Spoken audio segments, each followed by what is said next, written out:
Hey, what's up YouTube? Lightsaber Samurai here. I'm back again with another video, and we are diving back into the backlog this time, and this I have to talk about the most frustratingly fantastic game I think I've ever played in my life. This game comes to us on the PlayStation 4 courtesy of Maximum Games, and the name of that game is Outcast Second Contact. But is it any good? Well, let's talk about it.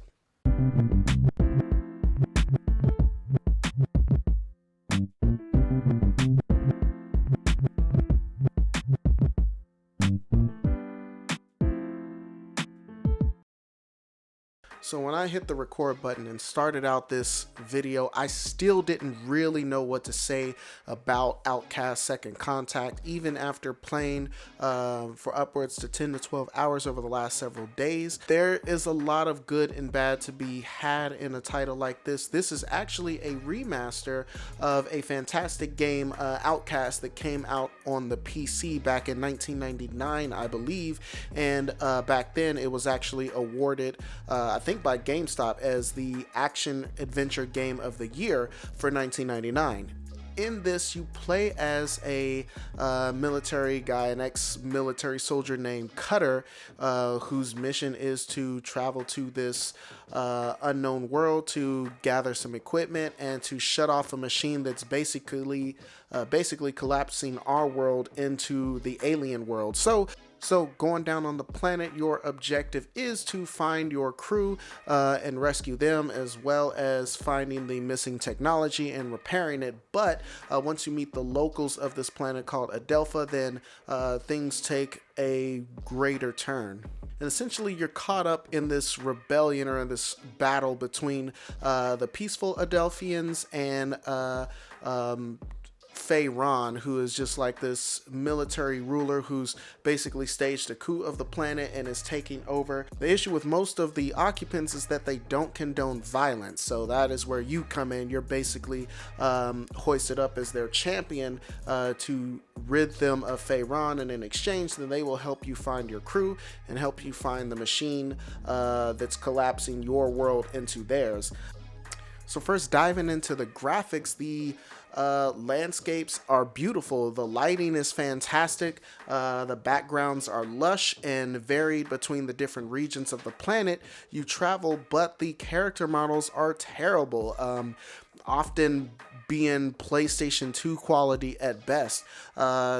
And then again, there's the sound. Now the sound, it seems, was pulled directly from the same audio files that they used for the 1999 game, and as such they are horribly outdated.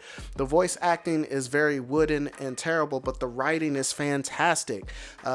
So you'll be interested and invested in what these aliens have going on, and it'll be fun and interesting to meet new people as the game goes on, and it's a blast to see what comes next, and you'll meet a lot of interesting and rememberable characters throughout this game. Combat, there's another issue. The combat also seems to be very much like the 1999 original, and this game, the combat wise, it plays like a 6th generation game. The movement and the animations are very stiff and outdated.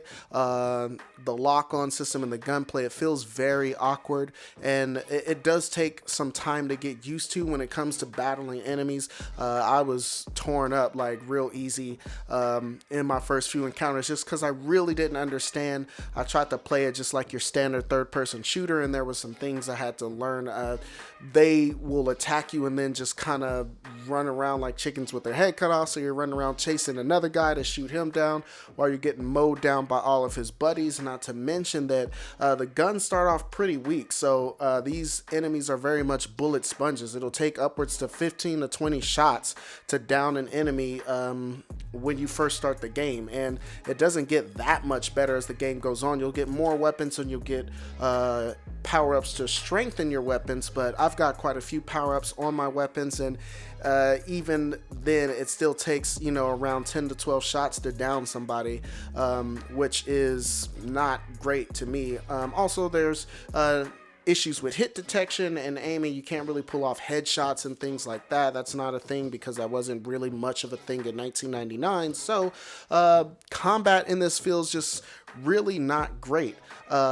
Despite all of its problems, I found myself enjoying this game thoroughly despite myself. Again, to recap, bad voice acting but fantastic writing, fantastic graphics and landscape but terrible character models, and the combat is very much outdated.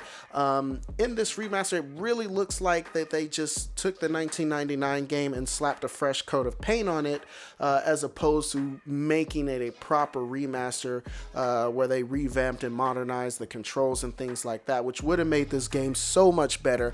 That being said, this is still a pretty decent game and a cheap one if you can find it. I picked up my copy for about $8 to $10, and it's definitely worth that. Alright guys, I do believe that's all I got for you, but let's talk about it in the comment section below. Questions, comments, concerns, threats. What do you guys think about Outcast, The Second Contact? If you played it, or if you played the original back in '99, if you like this content, go ahead, hit that like button and subscribe. If you haven't done so already, you'll be glad you did. I do believe that's all I got for you. Lightsaber Samurai out, and peace.